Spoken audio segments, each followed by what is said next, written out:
मला अगोदर हिरड्यांचा प्रॉब्लेम होता आणि गम प्रॉब्लेमही होता. त्यामुळे माझे काही दात खराबही झाले होते. मला दाढी पण काढावं लागल्या आणि त्याला दुसरं काही ऑप्शन नव्हतं इम्प्लांट करण्याशिवाय. काही दात हालत होते, मग ते दात काढले गेले. काढल्यानंतर काही दिवस मग मी कवळीच वापरली. त्याची सवय झाल्यानंतर मग इम्प्लांटचे जे दात होते ते बसवले गेले. रेग्युलर जेवण वगैरे ते पण व्यवस्थित करता यायला लागलं आणि फेसमध्ये पण फरक पडला. दिसायलाही चांगले वाटले, कॉन्फिडन्स वाढला, बोलायलाही मला काही अडचण येत नाही. कुठली सर्जरी म्हटलं की आपल्या मनामध्ये अगोदर भीती असते. जसं जसं हळूहळू मी या ट्रीटमेंट सुरू केली पण तसं जाणवलं की जेवढं आपण ऐकतो तसं काहीच नाहीये. तुम्हाला इंजेक्शन देऊन ती तेवढी जागा भूल देऊन हे केल्या जाते, त्यामुळे तुम्हाला काहीच जाणवत नाही. असा फार त्रास झाला आणि खूप मेडिसिन घ्यावं लागली किंवा सगळं तुमचं रुटीन डिस्टर्ब झालं असं काहीच झालेलं नाहीये. ओव्हरऑल सरांच्या टीमचा मला खूप फायदा झाला. त्यांनी म्हणजे जेव्हाही काही प्रॉब्लेम असला लगेच ते हजर झाले आणि मी सर्वांना असं सांगेल की कवळीपेक्षा इम्प्लांट करणारं बेटर, कारण आपण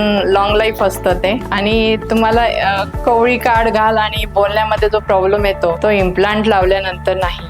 साधारण वर्षभरामध्ये ही संपूर्ण ट्रीटमेंट संपली. अगोदर जी भीती होती ती नंतर राहिली नाही, कारण ट्रीटमेंट केल्यानंतर काही त्रास झालेला नाही, म्हणजे करताना काही त्रास झाला नाही. हल्ली आपण बघतो की 2 दिवसात बसून देतात, 3 दिवसात बसून देतात, 72 तासात बसून देतात. पण अशी घाई न करता तुम्ही स्टेप बाय स्टेप गेलात तर फार बेटर. आणि मी डॉक्टर शिरोडे यांचं नाव सजेस्ट करते की खूपच छान त्यांनी हेल्प केली आणि खूप चांगली ट्रीटमेंट आहे. तुम्ही नक्की जर करायचं असेल तर विचार करावा.